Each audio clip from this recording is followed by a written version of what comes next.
Assalamualaikum warahmatullahi wabarakatuh. Perkenalkan, nama saya Nabila Putri Aryani, NPM 1917051068.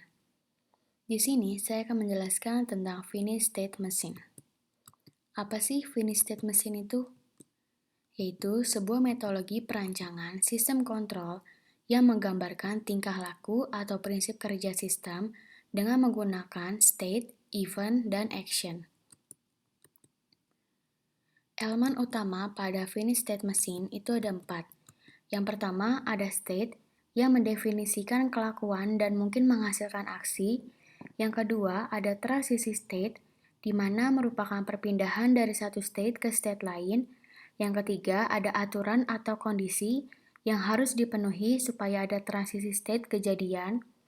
Dan yang terakhir ada input, yang terjadi baik internal maupun eksternal, yang memungkinkan trigger aturan dan mengacu ke transisi state.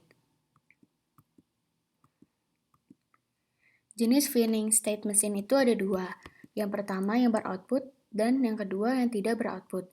Yang beroutput digunakan untuk merancang mesin atau sistem, sedangkan yang tidak beroutput digunakan untuk pengenalan bahasa dalam komputer. Seperti pada program compiler, yaitu program untuk memeriksa apakah perintah yang digunakan pengguna benar atau salah.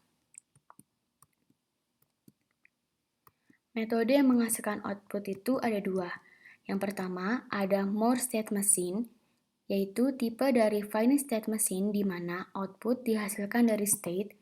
Dan yang kedua ada Merely State Machine, di mana keluarannya merupakan hasil dari transisi antar state. Kelebihan dan kekurangan Finish State Machine. Yang pertama, kelebihannya itu sederhana, bisa diprediksi, ringan, fleksibel, merupakan metode yang bisa digunakan pada berbagai sistem, dan mudah ditransfer dari abstrak menjadi kode program. Sedangkan kekurangannya, sifatnya itu bisa diprediksi. Yang kedua, implementasi pada sistem lebih besar, lebih sulit karena pengaturannya kompleks. Yang ketiga, sebaiknya hanya digunakan pada sistem di mana sifat sistem bisa didekomposisi menjadi state. Dan yang keempat, kondisi untuk transisi state adalah tetap. Teknik pemodelan itu ada 4, yaitu diagram transisi state atau diagram gelembung yang menunjukkan relasi antara state dengan input yang menyebabkan transisi state. Yang kedua, diagram pengambilan keputusan state aksi, yaitu menunjukkan penungguan terhadap input. Yang ketiga, diagram grafik state merupakan salah satu bentuk dari notasi UML yang berfungsi untuk menunjukkan sifat individu dari objek sebagai nomor state dan transisi dari state tersebut. Dan yang terakhir, analisa hierarki perintah, yaitu teknik dekomposisi perintah yang melihat dari sudut pandang bagaimana caranya perintah dibagi menjadi subperintah dan urut sesuai urutan kejadiannya. Lalu ini ada Finish State Automata atau VCA.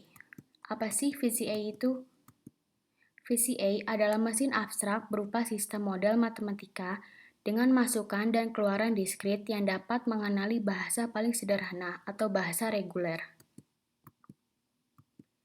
Tupel dalam VCA itu ada 5.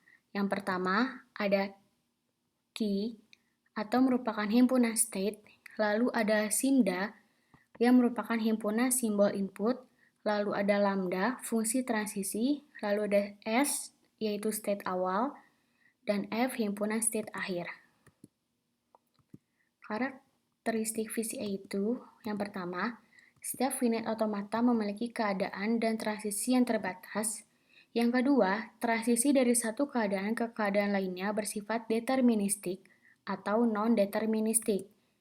Yang ketiga, setiap finite automata selalu memiliki keadaan awal. Dan yang keempat, finite automata dapat memiliki lebih dari satu keadaan akhir. Lalu ada deterministic finite automata atau DFA. Apa sih DFA itu? DFA adalah mesin keadaan terbatas yang menerima atau menolak string dari simbol dan hanya menghasilkan perhitungan unik dari automata untuk setiap string yang dimasukkan. Notasi matematisnya ini, M yaitu nama DVA-nya, Q merupakan himpunan keadaan DVA, S himpunan alfabet, D fungsi transisi, Q0 keadaan awal, F keadaan akhir. Di sini saya berikan contoh, misalnya K-nya itu S, A, dan B, lalu VT-nya itu A dan B, kemudian S-nya itu S, Z-nya itu B. Nah, di sini kita buat terlebih dulu tabelnya seperti pada gambar. Lalu, ini merupakan ilustrasi graf untuk DVA sebagai berikut. Yang tertera pada gambar, apabila stata awal S diberi masukan A, maka dia akan bergerak ke stata A.